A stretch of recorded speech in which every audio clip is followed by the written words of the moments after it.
네, 오늘도 재계산업 전문 기자죠. 한훈식 기자 자리 나오셨습니다. 예, 안녕하세요. 안녕하세요. 네, 안녕하세요. 오늘 그 준비하신 주제는 ESG. 예. 각 기업들마다 요즘 ESG가 상당히 그 열풍인데 예, 네. 요즘 이렇게 경영하도록 기업들마다 부랴부랴 준비를 많이 하고 있죠. 맞습니다. 우리 기업도 사실 이게 2006년 네. 미국에서 먼저 나왔었습니다. 그 전까지는 기업을 평가할 때 네. 기업의 어떤 재무적인 부분, 뭐 네. 매출이라든지 이익 부분을 따졌었는데 그것만 따지다 보니까 기업을 제대로 평가를 못한다는 그런 지적이 나왔습니다. 그래서 어떤 그런 기업들의 어떤 그런 환경 네. 그리고 사회적인 책임 네. 그리고 지배 구조 측면까지 다 보자는 게 ESG 경영의 어떤 그런 초점입니다. ESG를 풀어서 설명하면 environment, 그리고 social, 그리고 governance. 네, governance. 예. 네. 그대로 환경과 네. 사회적 책임. 책임과 주주 구조. 지배구조, 예, 지배구조에서 딱 말씀드리자면 사실 그전까지만 하더라도 기업의 어떤 그런 주인은 네. 주주들이었다. 네. 근데 ESG 경영 쪽에서는 외치는 게 모든 이해관계자들 다 포함해야 된다. 주주, 종업원 그리고 지역 사회까지 이해관계자들의 다 이익을 다 고려해야 된다는 게 ESG 경영에서 이야기하고 있는 그런 요점입니다. 네. 네, 대기업들이 이제 하나둘씩 적극적으로 ESG 경영의 중요성을 강조하고 있는 상황인데요. 네. 지속 가능 경영 전략이 글로벌 경영의 트렌드로 떠오르고 있는 가운데 네. 이제 SK 최태원 회장은 오래전부터 관련 조직을 또 만들고 네. 투자도 나서면서 네. 이게 일명 ESG 전도사다라는 말도 있습니다. 사실 2015년부터 최태원 회장이 우리 재계에서 ESG 경영을 좀 주도하고 있는 그런 모습입니다. 근데 이건 약간 뒷배경을 잠깐 살펴보자면 2015년이 최태원 회장이 2013년에 횡령 배임 혐의로 수감 생활을 한 2년 반 정도 했었습니다. 그러다가 2015년 광복절에 특사로 이렇게 나왔습니다. 그 이후에 좀 ESG 경영을 들고 나왔습니다. 뭐 어떤 이미지 쇄신이라든지 그런 측면이 좀 있겠죠. 그리고 또 하나 측면이 2015년인가요? 네, 그 수감 이후 출소 이후 그 최태원 회장이 세계일보에 뭐 나의 고백이라는 편지를 보냈었습니다. 네. 그러면서 그 내연녀와의 내연녀 김희영 씨와의 어떤 그런 것까지 네. 다 이야기를 했죠. 네. 그런 부분이 있으니까 사실 아직 한국 사회 같은 경우는 굉장히 좀 보수적이지 않습니까? 그런 부분을 좀 불식시키고 이미지를 좀 쇄신시키기 위해서 좀 ESG 경영을 좀 들고 나왔다. 전도사로 활동하고 있다는 그런 뭐 재계 일각의 지적도 있는 게 또 사실입니다. 네. 그 중에서 SK 그룹 내 이제 과거 SK 건설이죠. 예. 지금 SK 에코플랜트로 사명이 변경이 됐는데 네. 과거 SK 건설 당시 상당히 뭐 환경을 파괴한다 네. 그런 사회적 지적을 많이 받았는데 네. 그런 차원에서 이름도 변경을 했죠. 에코플랜트로. 맞습니다.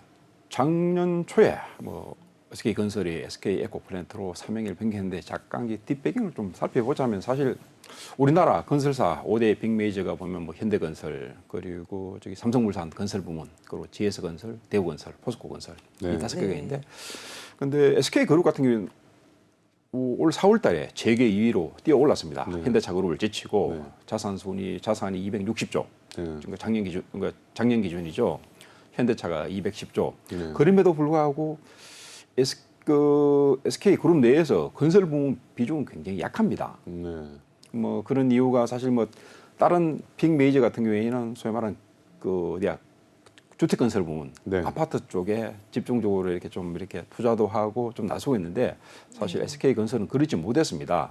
굉장히 좀 아파트 부문 비중이 낮고 브랜드 파워도 굉장히 낮습니다. 서울 같은 경우 SK 쪽에서 내놓은 브랜드가 SK 뷰인데 찾아보기 좀 힘듭니다. 지방에서는 SK 뷰라고 좀 몇 가지 알려져 있고 사실 또 재건축 단체에서 이렇게 아파트 브랜드를 고를 때 SK 쪽은 거의 고르지 않습니다. 보통 레미안이라든지 힐스테이트 쪽을 고르고 있는 그런 상황입니다. 상대적으로 브랜드 파워가 약하네요. 굉장히 약합니다. 그룹 4세에 비해서 그룹 4세가 그래서 쉽게 얘기해서 재계 위인데 네. 그러다 보니까 그런 차원에서 좀 이렇게 뭐 에코플랜트로 이미지도 변경하고 또 최태원 회장이 어떤 그런 외치는 네. ESG 경영의 어떤 그런 뭐 예봉이라고 표해야 됩니까? 시험대라고 해야 됩니까? 네. 평가 지표로서 이렇게 좀 뭐 이름을 바꿨다는 네. 그런 뭐 이야기도 나오고 있습니다. 약간 이제 에코플랜트로 가다 보니까 B2C보다는 민간주택보다는 B2B 쪽의 이미지가 좀 강하게 느껴지는데. 그렇죠. 이게 쉽게 해서 지금 아까도 제가 말씀드렸지만 많이 기본적으로 좀 많이 해왔던 사업이 뭐 플랜트라든지 주택 부분은 굉장히 약한 전체 매출에서 한 20%밖에 안 됩니다. 네. 다른 빅메이저 같은 경우에 빅5 같은 경우에는 뭐 주택부문 매출이 그냥 반을 넘습니다. 네. 근데 상대적으로 약하고 그러다 보니까 뭔가 좀 이렇게 좀 새로운 쪽에 좀 이렇게 돌파구를 마련하기 위해서 네. 좀 사명을 변경했다는 그런 이야기가 나오고 있습니다. 자, 또 이런 과정에서 내신 김에 이제 그 상장까지도 밀어보시자 예, 예. 이렇게 얘기가 들리고 있는데. 지금 내년 초에 좀 상장 준비 중입니다. 네. 시장에서 나름대로 어떤 SK 에코플랜트의 가치를 평가받겠다는 겁니다. 지금 회사에서 뭐 눈다로 생각하고 있는 회사 가치는 한 10조 원 정도 된다는 식으로 얘기를 하고 있는데 뭐 뚜껑은 뭐 열어봐야 될 것으로 좀 판단됩니다. 시장에서 가치는 어떤 식으로 판단할지. 지금 뭐 빅메이지 같은 경우에는 그 지금 SK 에코플랜트 같은 경우에는 도급 순위가 10입니다. 네. 다른 10위권 안에 드는 업체들은 다 상장이 되어 있습니다. 유독 네. 그 SK 건설, SK 에코플랜트만. 평가액은 대략 어느 정도 예상하나요? 지금 아까 저 말씀드린 대로 그 회사에서는 10조 원 정도로 이야기하고 있는데 회사가 10조를 얘기합니다. 네, 근데 아주 시장에서는 어떤 식으로 좀 평가할지 모르죠. 지금 뭐 몇몇 그 증권사에서 좀 SK 에코플랜트에서 이렇게 좀 레터를 보낸 걸로 알고 있습니다. 평가는 하고 있습니다. 네. 회사가 그러면 이 환경 사업 부분에서 인수 합병 전략을 통해서 몸집을 점차 키워나가고 있는 거다라고 봐도 되는 건가요? 예, 사실 아까도 말씀드렸지만 회사 SK 에코플랜트 전체 매출에서 이렇게 뭐 주택 부분이 차지하는 부분이 20%밖에 안 되니까 네. 다른 쪽을 좀 이렇게 늘리겠다는 겁니다. 그중 한 부분이 환경 쪽입니다. 최근 SK 에코플랜트가 환경 그 폐기물 업체들 한 9개 정도 인수했었습니다.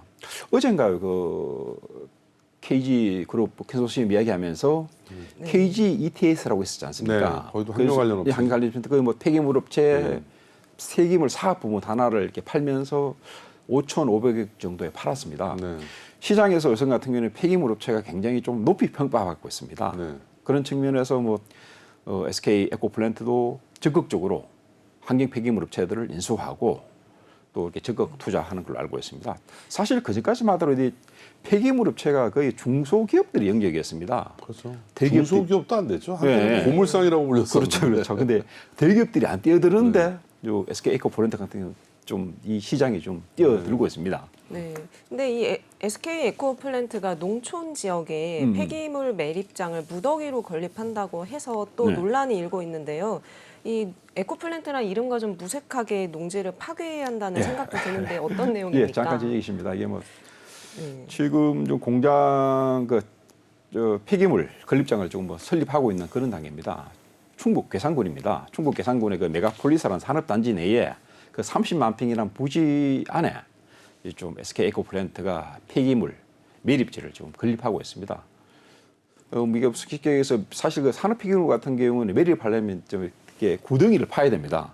이게 뭐 30m까지 파가지고 그런 뭐 폐기물을 매립하겠다는 건데 사실 산업 폐기물 중에서도 이렇게 뭐 의료 폐기물 같은 건 그냥 소각하면 되지만 건축 현장에서 나오는 주로 뭐 건설 폐기물, 폐 콘크리트라든지 철근 이런 건 재사용을 못 합니다. 아, 철근을 사용을 못해요? 사용을 못 합니다. 아주 오래된 건 30 이상이 되는 녹여서 어떻게 다시 못 쓰나요? 이 특히 가장 문제가 되는 게 콘크리트입니다. 아, 콘크리트를 이 분진으로 만들어 가지고 이 구덩이에 30 몇십 미터 안에 파묻어야 되는데 그 과정에서 환경 오염이 될 수 있다는 어떤 그런 어떤 비판이 나오고 있습니다. 그 콘크리트 같은 경우는 썩지도 않나요? 이게? 절대 못 썩죠. 뭐 몇백, 뭐 수천 년, 뭐 제가 보기엔 수만 년 지나야 그냥 뭐 될 것 같은데 토양화 될 것으로 보입니다. 네. 인근 주민들도 좀 반발이 있을 것 같아요. 쭉 뭐 괴산군 내에 있던 일반 주민들은 반대를 하고 있습니다. 네. 쉽게 얘기해서 그 주민들이 외치는 그런 구호가 좀 이렇게 재미난데 서울에서는 ESG 경영을 외치면서 왜 농촌에 와서서는 환경 오염을 하느냐. 어떻게 보면 딱 와닿는 부분이거든요. 사실 농촌 같은 경우에는 ESG가 뭔지도 모르지 않습니까? 뭐 농군들 압니까? 근데 서울 쪽에서는 다 ESG라는 게 일종의 경영화되지 않습니까? 그러니까 서울에서는 그걸 외치고 시골 농촌에 와가지고는 산업 폐기물을 무더기로 파묻는다는 그런 지적입니다. 어떤 뭐 그 재밌는 일화라는 말씀들은 이성계라 그러더라고요. ESG를. 이런 지역 사회가 이제 그렇게 되면 이제 그 두 편으로 나뉘게 되죠. 서로 이게 얘기하는 님비 현상인데. 예. 근데 뭐 사실 괴산군이라든지 사실 뭐 이쪽 큰 업체가 큰 회사가 가지고 투자를 하면 되지 않습니까? 이쪽 뭐 저 지역 행정관청이라든지 그런 쪽에서는 적극적으로 유치를 바라고 있는데 사실 물론 개발 이익을 누리는 사람도 분명히 있습니다. 네. 그 행정관청이라든지 뭐 하다못해 식당이라든지 네. 다른 데 공장이 들었으면 지원금을 받으니까. 그렇죠. 네. 근데 대다수 농민들은 네. 농지를 빼앗기고 그게 네. 또 산업 폐기물이 들었으니까 뺏기진 않겠죠. 뭐 어느 정도 보상금을 네, 해주겠지만 그게 보상, 적절한 표현인지는 모르겠는데 네. 사실 농사 짓는 사람들로서는 물론 그 보상금이 적절한지는 모르겠는데 뺏긴 게나 다름없죠. 그거 가가지고 뭐 딴 쪽 가서 뭐 농사를 지을 수도 있겠지만 사실 우리나라 그 농민들 농사 짓는 것 같은 경우에는 한 곳에 정착해서 쭉 뭐 이렇게 뭐 그렇죠. 순대부터 삶의 터전이고. 쭉 농사를 지어야 하지 않습니까? 네. 그런 어떤 농민들의 그런 정서도 무시할 수 없거든요. 네. 참 이런 과정에서 보면 참 이게 어딘가에 묻어야 되는데 네. 참 국가적인 고민이겠어요. 이런 부분들이 더 나아가서. 이게 참 보면 전체적으로 사실 그 산업자원부라고 합니까? 네. 정확한 산업자원 뭐 통상부 내에도 이쪽 뭡니까 ESG를 관장하는 차관이 있습니다. 네. ESG 뭐 관련 뭐 에너지 관련 그런 정책을 담당하는 차관이 있는데 우리나라 기업 쪽에서 계속 ESG를 하니까 사실 정부 쪽에서도 소위 말해 ESG에 대한 어떤 정책을 주관하고 있습니다. 네. 그럼 이러한 어떤 그런 정책 과정이 뭐 정부 쪽에서 나름대로 좀 뭐 이렇게 해안을 짜내야 되는데 네. 지적하셨듯이 결국 폐기물을 파묻어야 되는데 네. 어디에 파묻어야 될지 얼마만큼 또 리사이클을 할 수 있을지 네. 아까 정확한 뭐 콘크리트 같은 거 어느 정도는 이렇게 리사이클을 할 수 있습니다. 네. 스크랩을 만들 수 있는데 또 리사이클이 안 되는 부분도 있습니다. 네. 그런 부분을 어떤 식으로 할 것인지 뭐 이쪽 산업 쪽이라든지 우리나라 재계라든지 뭐 우리나라 정부가 같이 좀 해안을 짜내야 할 그런 부분입니다. 개발 이익만 외칠 수는 없지 않습니까? 환경. SK 입장에서도 뭐 물러설 수가 없죠 이제. 그렇죠. SK 같은 경우에는 소위 말하는 뭐 그러니까 제로시티를 만들겠다. 네. 리사이클을 적극적으로 하겠다고 하는데 사실 그건 일종의 명분이죠. 그런데 잠깐 한번 보시자면 이제 예를 하나 들자면 최근에 어디입니까? 저기 코로나19 사태 이후로 각 집집마다 엄청나게 쓰레기가 많이 나오시지 않습니까? 쓰레기 많이 나오시죠. 뭐. 분류수가 많이 나오죠. 네. 네, 많이 나오죠. 그런데 폐기물 업체 같은 경우에는 그게 굉장히 노다지입니다. 그렇죠. 새로운 사업 기회죠. 네. SK 에코플랜트도 그러한 부분을 노렸다고 볼 수 있습니다. 네. 이름까지 바꾸고 환경 폐기물 업체 7개, 9개 인수하면서 새로운 부분에 좀 투자를 하는 거죠. 큰 그림을 그리고 있는 거네요. SK 에코플랜트로서는 큰 그림을 그리고 있지만 최태원 회장이 외친 ESG 경영에는 조금 반하는 것이 아니나 하는 그런 지적이 나오고 있습니다. 네. 리사이클링 말 그대로 자원 순환. 예, 예. 더 나아가서는 얼반 마이닝이라도 표현을 하더라고요. 예, 예. 도시광산 사업 예, 예. 말 그대로 도시에 나오는 철, 알루미늄 이런 것들을 재활용하다 보니까 예. 도시광산이라고 표현하는데 앞으로 이 부분은 어떤 산업이 바뀌어도 영원히 계속할 것 같아요. 이제 자원 재활용에 대한 니즈는 뭐 인류의 영원한 계속 숙제일 것 있죠. 같아요. 결국 사실 뭐 요즘 같은 경우에는 뭐 가장 큰 당면 과제가 기후위기 아닙니까? 네. 겨울에 뭐 네. 엄청나게 춥고 여름에 온도 많이 올라 그런 것도 결국 기후 재앙이거든요. 그런 부분도 같이 아우를 수 있는 우리나라 재계와 어떻게 보면 정부, 행정부가 같이 좀 힘을 합쳐서 네. 좀 해안을 짜내야 할 부분입니다. 네, 오늘도 좋은 소식 감사합니다. 예, 다음 주에 뵙도록 하겠습니다. 예, 고맙습니다. 감사합니다.